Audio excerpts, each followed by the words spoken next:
السلام علیکم. میرے آج اس آڈیو لاگ کا جو مقصد ہے وہ یہ کہ جناب الطاف حسین بھائی کی کچھ ٹویٹس میری نظر سے گزری، جس کے بعد مجھے لگا کہ میرا اس وقت بہت ضروری ہے آڈیو لاگ کرنا.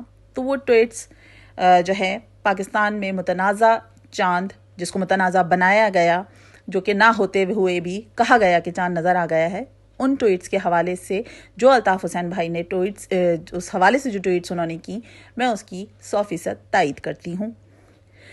سب سے پہلے ایک ٹویٹ میں جناب الطاف حسین بھائی نے جیسا کہ بیان کیا، انہی کی بات کو لے کر آگے چلوں گی کہ اسپیس سائنس اینڈ ٹیکنالوجی جامعہ کراچی کے ڈائریکٹر پروفیسر جاوید اقبال کے مطابق 12 مئی کو چاند نظر آنے کے کوئی امکان نہیں تھے اور نہ ہی ٹیلیسکوپ سے دیکھا جا سکتا تھا. لیکن ریاست مدینہ کے جعلی دعوے دار جھوٹ بولتے رہے کہ چاند نظر آ گیا. تو کیوں نہ بولتے؟ جب جعلی دعوے دار ہیں ریاست مدینہ کے، تو ان سے تو یہی توقع کی جا سکتی تھی. اور کسی بھی ملک کا حکمران، حاکم وقت جو بھی ہوتا ہے، اس کا اپنا کردار بہت اہمیت کا حامل ہوتا ہے. جب وہ خود ہی جو ہے کیریکٹر لیس ہو بندہ، تو اس سے آپ توقع کیا رکھیں گے؟ صرف کہہ دینے سے، لفاظی سے کہ وہ جو ہے ریاست مدینہ بنا دیں گے اس ریاست کو، ریاست مدینہ جیسی ریاست بنا دیں گے اس ریاست کو، یہ کافی نہیں ہوتا. خالی لفاظی سے ریاستیں نہیں بنتی.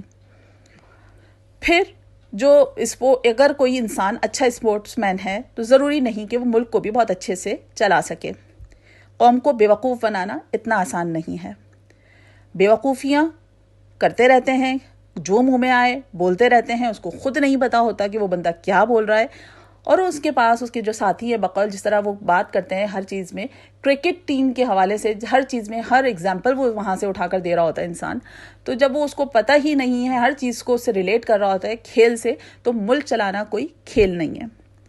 دوسری بات کہ اس نے جو اپنے پاس وہ جو اس کے جو بندے ہیں، جس طرح کی اس نے اپنی جو ہے کیبنٹ بنائی ہوئی ہے، اس میں اس کے ساتھ جو باقی کے وزراء ہیں، تو وہ بھی اسی طرح کی حرکتیں کرتے ہیں. بہرحال ٹائم میں آپ کو بتاتی چلوں کہ جس وقت عید کا چاند نظر آیا ہے 11:30 بج رہے تھے پاکستان میں رات کے. 11:30 بجے کون سا چاند نظر آ رہا ہے؟ کس طرح نظر آ رہا ہے بھائی؟ ذرا اس کا بھی جواب دے دیں. قوم کا روزہ خراب کر دیا، قوم کا اعتکاف ادھورا چھڑوا دیا. اس کی بھی ذمہ داری حاکم وقت پہ ہوتی ہے، ریاست پر ہوتی ہے. پھر دوسرے اس کی جو تائید کر رہا ہے بندہ، یعنی حافظ طاہر اشرفی. مجھے تو حافظ بھی اس بندے کے نام سے پہلے لگانا یا جناب یا آخر میں صاحب لگانا مناسب نہیں لگ رہا. میری زبان جو ہے ساتھ نہیں دے رہی کہ میں اس بندے کا نام عزت سے لوں، جو کہ خود نشے کی حالت میں پایا جاتا ہے.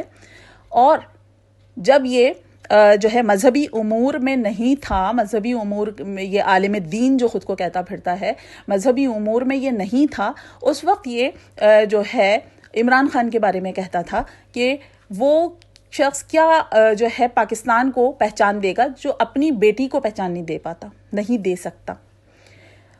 آج وہ اس کی تائید کر رہا ہے کہ جناب کی جو شہادتیں موصول ہوئی تھیں چاند کی، اور اسی بنا پر اعلان کیا گیا تھا عید کا. تو خود ایسا شخص جو اکثر و بیشتر نشے کی حالت میں پایا جاتا ہے، اس کی بات کتنی اوتھینٹک ہو سکتی ہے؟ میرے جو یہ آڈیو لاگ جتنے بھی لوگ اس وقت سن رہے ہیں، سارے باشعور ہیں ماشاءاللہ. تو ذرا آپ سوچئے کہ کس طرح کے لوگ تائید کر رہے ہیں اور کس طرح کے حاکم وقت جو اس وقت وہاں پر مسلط ہے وہ یہ فیصلے کر رہا ہے. تو باقی کی یہ جو 22-23 کروڑ عوام ہے، یہ بھی باشعور ہونی چاہیے. اب بھی خدا را آنکھیں کھولو، دیکھو کہ کیا ہو رہا ہے، کیا نہیں ہو رہا. اور جناب الطاف حسین بھائی اگر آپ کو کوئی بات بتا رہے ہیں تو وہ بہت زیادہ اوتھینٹک ہے. صرف بغض الطاف میں ہی اس چیز کو آپ رد نہیں کریں. آپ چاہے پارٹی سے تعلق ہے نہیں ہے، آپ کوئی بھی ہے، کہیں بھی ہے، میری آواز جہاں تک پہنچ رہی ہے وہ بہت اسٹڈی کر کے کوئی بھی بات آگے کرتے ہیں، ایسے ہی نہیں بیٹھ کے کوئی بھی بات کرتے جناب الطاف حسین بھائی. اور اب آپ بھی دیکھ لیں کہ جس طرح سے وہاں پہ جو حرکات ہوئی ہیں، جو میں نے آپ ابھی اپنے اس آڈیو لاگ میں جو میں نے آپ سے ذکر کیا، ان سب چیزوں کے حوالے سے ذرا کہتے ہیں نا ٹھنڈے دل و دماغ سے سوچئے کہ کتنی آپ خود اپنے ایمان کو حاضر و ناظر جان کے آپ فیصلہ کیجئے کہ جناب الطاف حسین بھائی کی جو ٹویٹس ہیں جن کا ابھی ذکر میں نے آپ کے سامنے کیا، اور وہاں کے جو حالات جو کچھ ہوا، اب آپ اس پہ خود فیصلہ کر لیجئے کہ کون صحیح ہے کون غلط ہے. لیکن خدا را اب بھی آنکھیں کھول لیجئے، اب بھی صحیح غلط کو، اچھے برے کو پہچان لیجئے، کیونکہ زندگی ایک بار ملتی ہے، اس کو سدھارنے کے لیے دوبارہ ہمیں موقع نہیں ملے گا.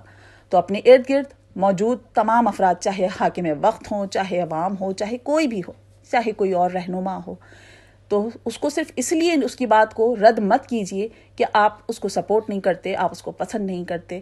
خدا را اب بھی آنکھیں کھولیے، اب بھی آنکھیں کھولیے، اب بھی آنکھیں کھولیے.